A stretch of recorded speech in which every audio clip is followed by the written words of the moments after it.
Hi అండి, నమస్తే. ఈరోజైతే నేను ఎగ్స్ అయితే ఉడకబెట్టానండి. ఎగ్స్ మనం ఇలా ఉడకబెట్టి తింటే పిల్లలు కొంచెం మంది ఇష్టంగా తినరు. కాకపోతే నేను వీటిని ఉడకబెట్టి ఫ్రై చేస్తానండి ఆయిల్లో.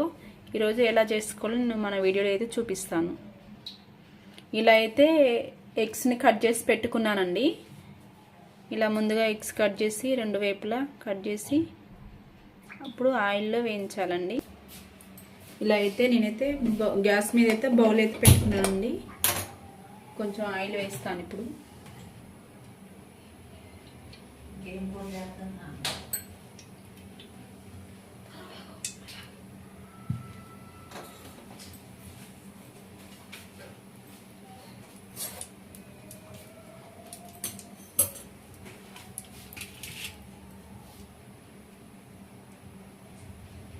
ఇలా ఆయిల్ వేడైన తర్వాత ఎగ్స్ అన్నీ ఇలా వేసుకోవాలండి. ఇందులో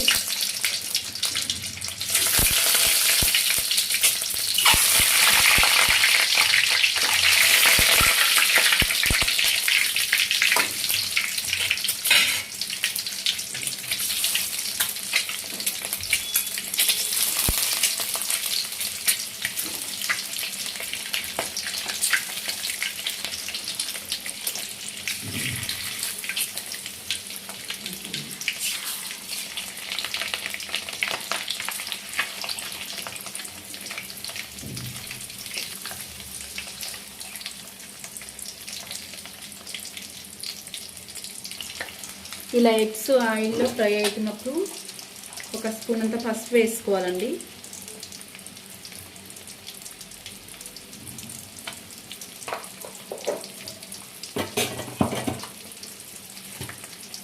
కొంచెం సాల్ట్ కూడా వేసుకోవాలి, ఎందుకంటే ఎగ్స్కి ఇవి పసుపు సాల్ట్ ఇవన్నీ మంచిగా పడతాయి అన్నమాట.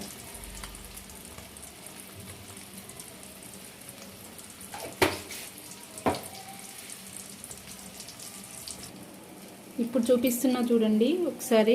ఇవి ఎగ్స్ అన్నీ గోల్డెన్ కలర్లో వచ్చేసాయి ఆయిల్లో వేసాక. ఇప్పుడు వాటికి సరిపడేంత కారం అయితే నేను వేస్తున్నానండి.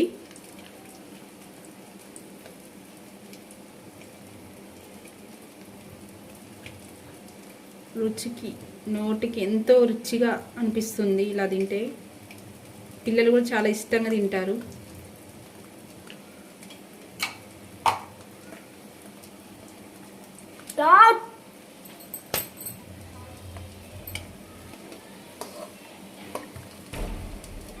ఇలా మంచిగా ఫ్రై అయిపోయాయండి ఎగ్స్. అయితే మనం గ్యాస్ ఆఫ్ చేసుకోవచ్చు. ఇప్పుడు చాలా అంటే చాలా పర్ఫెక్ట్గా వచ్చింది ఎగ్గు.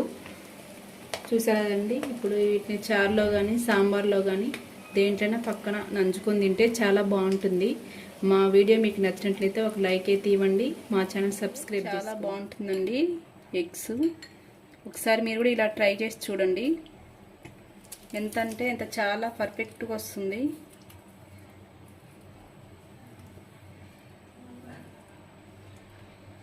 చాలా అంటే చాలా బాగుంటుంది. నేనైతే మా బాబుకి ఇలా తినిపిస్తున్నానండి ఇప్పుడు.